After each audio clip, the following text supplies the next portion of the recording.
नमस्कार, एक बार फिर से आप सभी स्टूडेंटों का स्वागत करता हूं अपने चैनल में। दोस्तों आज के वीडियो में एक बार फिर से हम हिंदी के इंपॉर्टेंट क्वेश्चन को प्रैक्टिस करेंगे। पहले पार्ट के अंतर्गत हमने 24 इंपॉर्टेंट क्वेश्चन डिस्कस किया था। आज के सेकंड पार्ट में हम डिस्कस करेंगे 25 से लेकर के 50 इंपॉर्टेंट क्वेश्चन। तो रिक्वेस्ट है वीडियो के अंत तक आप प्लीज़ बने रहें। दोस्तों आइए शुरुआत करते हैं फर्स्ट क्वेश्चन से। जैसे कि पहले पार्ट के अंतर्गत हमने 24 इंपॉर्टेंट क्वेश्चन डिस्कस किया था। आपने नहीं देखा तो डिस्क्रिप्शन में मैंने लिंक दिया, वहाँ से आप देख सकते हैं। तो यहाँ पे 25 से क्वेश्चन की शुरुआत करेंगे। हिंदी की आदि जननी किसे कहा जाता है? तो अल्टरनेटिव आपके 4 दिए गए, प्राकृतिक, पाली, अपभ्रंश और संस्कृत।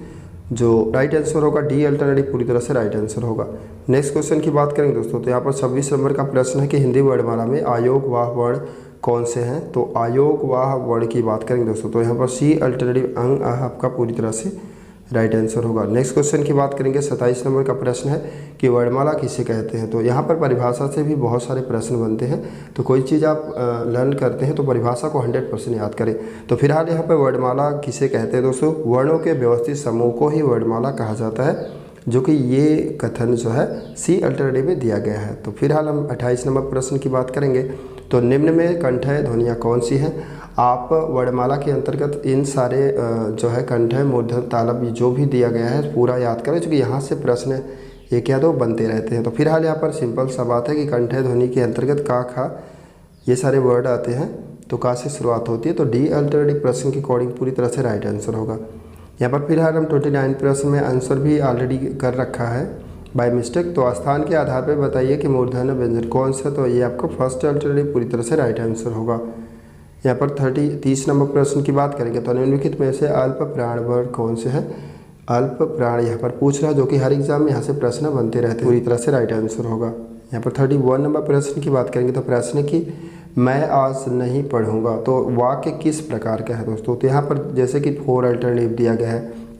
निषेधवाचक वाक्य दिया गया है, विधिवाचक दिया गया है, आज्ञावाचक दिया गया है, संकेतवाचक दिया गया है। तो यहाँ पर निगेटिविटी का बात हो रहा है कि वो मतलब कि नहीं वर्ड का इस्तेमाल कर रहा है। तो निषेधवाचक ही आपका पूरी तरह से राइट आंसर होगा, मतलब किसी बात को निगलेक्ट कर रहा है। तो फर्स्ट अल्टरनेटिव राइट आंसर होगा। यहाँ पर अगले क्वेश्चन की बात करेंगे। 32 नंबर प्रश्न है कि वो यह पिट ही गया। तो मतलब ये जो साइन आप देख रहे हैं एक्सक्लेमेटरी का साइन है, तो ये एक्सक्लेमेटरी का साइन लगेगा दोस्तों। तो आपको पता है कि इसका जो राइट आंसर होगा वो आपका विस्मयादिवाचक, ये आपका बी अल्टरनेटिव पूरी तरह से राइट आंसर होगा। यहाँ पर नेक्स्ट क्वेश्चन की अगर हम बात करेंगे दोस्तों, तो यहाँ पर 33 नंबर का प्रश्न है कि यदि तुम चलो तो मैं भी चलूँ, कौन सा वाक्य है? क्लियर। विस्मयादिवाचक दिया गया है, आज्ञावाचक, संकेतवाचक और यहाँ पर निषेधवाचक दिया गया है। इस तरह से अल्टरनेटिव आपके दिए गए हैं। आपको यहाँ पे बताना है कि कौन सा राइट आंसर होगा। तो दोस्तों यहाँ पर संकेतवाचक आपका पूरी तरह से राइट आंसर होगा। यहाँ पर 34 नंबर प्रश्न की बात करेंगे। तुम अपने काम में सफल रहो, ये वाक्य है, इसमें कौन सा मतलब है कि ये आपका इच्छावाचक वाक्य है कि संकेतवाचक है, संदेह, सॉरी अभी भी ये सारे अल्टरनेटिव दिया गया है। तो यहाँ पर जो फर्स्ट अल्टरनेटिव दिया गया है, यहाँ पर 20 से रिलेटेड वर्ड है कि आपकी इच्छा पूरी हो, तो यहाँ पर आपका फर्स्ट अल्टरनेटिव ही करेक्ट आंसर होगा।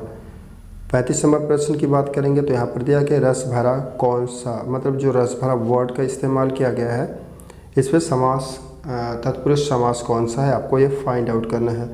तो यहाँ पर दोस्तों जो करण तत्पुरुष दिया गया है सेकंड में, मतलब कि यहाँ पर जुड़ाव रहेगा, से लगा रहेगा। अगर जुड़ाव है दोस्तों तो करण होगा, और से लग करके अलग हो रहा है तो वहाँ पर अपादान होगा। ये बात आप जानिए।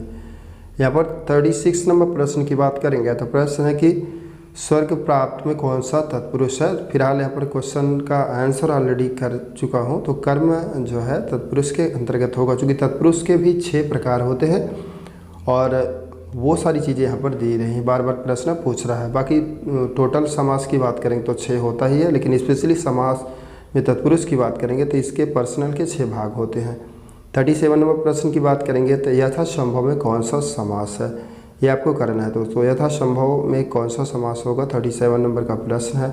तो दोस्तों अव्ययी भाव होगा, मतलब कि किसी भी वर्ड के आगे यथा, हर, प्रति ये सारे वर्ड का अगर लगता है दोस्तों तो वो चीज़ें अव्ययी भाव के अंतर्गत आते हैं। तो परिभाषा याद रहेगा तभी इन चीज़ों को आप कर पाएंगे। 38 नंबर प्रश्न की बात करें, बीड़ा पाड़ी में कौन सा समास होगा दोस्तों, ये आपको यहाँ पर बताना है। 38 नंबर का प्रश्न है, बहुव्रीहि समास होगा। आपको बताना चाहेंगे कि टोटल जो वर्ल्ड में इकलौते होंगे, जैसे दशानन हो गया और लंबोदर हो गया, जो चीज़ें इकलौती हैं वो बहुव्रीहि के कैटेगरी में आती हैं। इसमें दोनों पद प्रधान नहीं होते, वो तीसरी की ओर इंगित करते हैं। यहाँ पर 39 नंबर प्रश्न की बात करेंगे तो दोस्तों यहाँ पर आपको ये बताना 39 नंबर प्रश्न की बात करें कि द्विग आपका जो है डी अल्टरनेटिव प्रश्न के अकॉर्डिंग राइट आंसर होगा। 40 यहाँ पर 40 नंबर प्रश्न की बात करेंगे, पद बंध कितने प्रकार के होते हैं। तो यहाँ पर 2, 3, 4, 5 इस तरह से अल्टरनेटिव दिया गया है। जो को राइट आंसर की बात करेंगे तो बी अल्टरनेटिव आपका प्रश्न के अकॉर्डिंग राइट आंसर होगा। 41 नंबर प्रश्न की बात करें, निम्नलिखित में से कौन सा अशुद्ध शब्द है। अशुद्ध का यहाँ पर आपको चयन करना है। तो अशुद्ध चयन की बात करेंगे दोस्तों, तो यहाँ पर जो वर्ड का इस्तेमाल किया मंत्रिमंडल दिया गया है, ये आपका अशुद्ध है। बाकी के यहाँ पर जो भी शब्दों का इस्तेमाल किया गया है पूरी तरह से शुद्ध है। 42 नंबर प्रश्न की बात करेंगे तो निम्नलिखित में से अशुद्ध शब्द का चयन करिए। ये परीक्षा पुलिस पे हुआ, SSC GD हुआ, जो स्पेशली हिंदी से रिलेटेड है, उसके लिए बहुत ही इंपॉर्टेंट प्रश्न है। यहाँ से बार बार प्रश्न बनते रहते हैं। तो यहाँ पर आपको चेक करना है 42 नंबर में कौन सा जो है अशुद्ध है दोस्तों। तो यहाँ पर जो साप्ताहिक लिखा गया दोस्तों, फर्स्ट अल्टरनेटिव आपका प्रश्न के अकॉर्डिंग पूरी तरह से राइट आंसर होगा। चूँकि अशुद्ध की बात करेंगे तो दोस्तों आपका फर्स्ट अल्टरनेटिव भी पूरी तरह से अशुद्ध है। नेक्स्ट क्वेश्चन की बात करेंगे, 43 नंबर का प्रश्न है कि अशुद्ध शब्द का चयन करिए। अशुद्ध की बात करेंगे, जो नक्षत्र लिखा गया ये अशुद्ध है दोस्तों, डी अल्टरनेटिव आपका पूरी तरह से। यहाँ पर 44 नंबर प्रश्न की बात करें, निम्नलिखित में से आ का जो है पर्यायवाची शब्द नहीं है, मतलब कि जो नहीं है उसी को आपको चयन करना है। तो यहाँ पर जो भी अल्टरनेटिव आपके दिए गए हैं उसमें नहीं की अगर बात करें दोस्तों, तो यहाँ पर जो है डी अल्टरनेटिव प्रश्न के अकॉर्डिंग राइट आंसर होगा। यहाँ पर 45 नंबर प्रश्न की बात करेंगे तो निम्नलिखित में से इच्छा का पर्यायवाची शब्द नहीं है, यहाँ पर आपको ये चीज़ चयन करना है। तो यहाँ पर जो है सी अल्टरनेटिव प्रश्न के अकॉर्डिंग राइट आंसर होगा। 46 नंबर प्रश्न की बात करेंगे, निम्नलिखित में से पानी का पर्यायवाची शब्द नहीं है, आपको यहाँ पर ये जो है बताना है। तो यहाँ पर जो सर वर्ड का इस्तेमाल किया गया है ये नहीं, बाकी सब पर्यायवाची जो है पानी के पर्यायवाची हैं।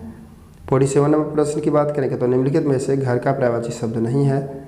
तो घर का पर्यायवाची शब्द नहीं है दोस्तों, ये आपको करना है। तो निकेतन वगैरह तो ऑलरेडी है ही है, सदन भी है, और ये सारे जो वर्ड का इस्तेमाल किया गया है 4 अल्टरनेटिव में। तो आपको बताना चाहेंगे कि यहाँ पर जो सदन भी है, शाला भी है, निकेतन भी है, लेकिन ये फर्स्ट अल्टरनेटिव आपका पूरी तरह से गलत है, ये नहीं होगा। यहाँ पर 48 नंबर प्रश्न की बात करेंगे तो विशेषण कितने प्रकार के होते हैं दोस्तों। विशेषण मोस्ट इंपॉर्टेंट टॉपिक है, यहाँ पर से प्रश्न एग्जाम में बहुत बार बनता है। तो विशेषण की परिभाषा को अच्छी तरह से आप लर्न कर लें। तो काइंड्स की बात करेंगे तो 4 प्रकार की होता है, जो कि यहाँ पर दिया है बी अल्टरनेटिव में। यहाँ पर 49 नंबर प्रश्न की बात करेंगे तो सर्वनाम के काइंड्स कितने होते हैं। आपको बताना चाहेंगे कि जो प्रकार होता है विभिन्न हिंदी ग्रामर के प्रकार से भी प्रश्न 110% बनते रहते हैं। तो आप प्रकार को भी याद कर लें। ऑलरेडी मैंने वीडियोस अपलोड कर रखा है हिंदी से रिलेटेड, जो कि इसमें सारे काइंड्स को जो है जिक्र किया हूँ। 50 और लास्ट क्वेश्चन की बात करेंगे दोस्तों, तो उत्पत्ति के दृष्टि से शब्दों के कितने भेद होते हैं ये आपको यहाँ पर बताना है। तो दोस्तों 2, 4, 5 और 7 दिया है, तो 4 आपका पूरी तरह से राइट आंसर होगा। तो फिलहाल इस वीडियो में मैंने जो है इंपॉर्टेंट क्वेश्चन जिक्र किया 25 से 50 नंबर तक के क्वेश्चनों को। बाकी के क्वेश्चन नेक्स्ट वीडियो में जिक्र करेंगे। वीडियो अच्छा लगे तो वीडियो को दोस्तों के साथ शेयर करें। मिलते हैं अगले वीडियो में। वीडियो देखने के लिए दिल से बहुत बहुत